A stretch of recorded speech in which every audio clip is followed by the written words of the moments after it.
nights. It's Cyper. Prepare for another all-nighter. On the Talk of Chicago, 1690 WVON. Chicago Blackhawks have yet to lose in regulation. They are 12-0-3. Undefeated. They have a point in all 15 games they played this year. Now their starting goaltender is hurt, Corey Crawford, and Ray Emery stepped in. He's 5-0. He's fourth in the league in goal save percentage.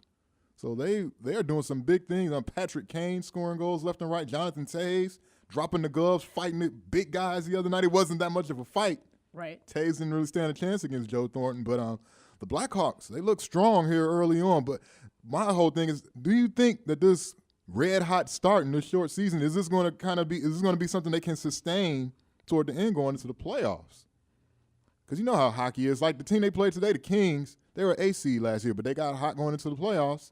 And it's kind of like an NFL thing that's kind of going on in NHL, where these lower seeds that are hot at the end of the year are the teams that wind up winning. So that's like kind of the thing that's keeping me from really being over the top excited about them. It kind of gets into with it being a 48-game abbreviated season because of obviously the lockout with the CBA. The key thing for me would be injuries. If they can stay healthy, I don't see why they shouldn't be able to keep this up. The key thing is healthy. You noticed last year with the NBA lockout how many injuries resulted from the lockout, where people they might have been in physical shape, but they weren't in basketball shape. Right. Even though what I think was interesting about a lot of hockey players is either they played overseas and some of the minor league things to keep themselves kind of in the mix.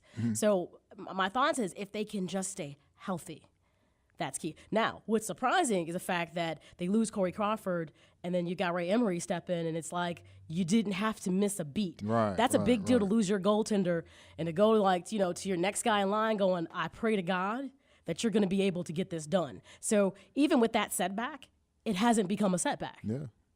Yeah, it's amazing. And they got the young guys. Like they have got this guy, Brandon Saad, who's came in, starting on the line with guys like Jonathan Toews and Marion Hossa and Duncan Keith.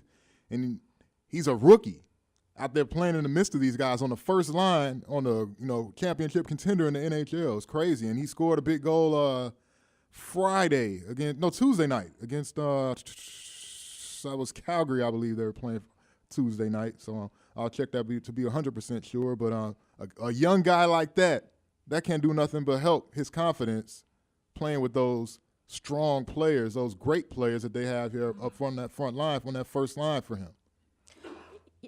Once again, it's just one of those unexpected elements that they're getting to work for them right now. I mean, for instance, it was a good game for Patrick Sharp today. Yeah, he'd been a guy who's been struggling to score. Right, he hadn't scored since January 10 games. Something, they said like 20th or something. Yeah. So, here's the thing. If that was a slump period for him, okay, great. Let's now start that uphill and stay consistent. So, with him coming back, you've got a healthy Toews, you've got Kane.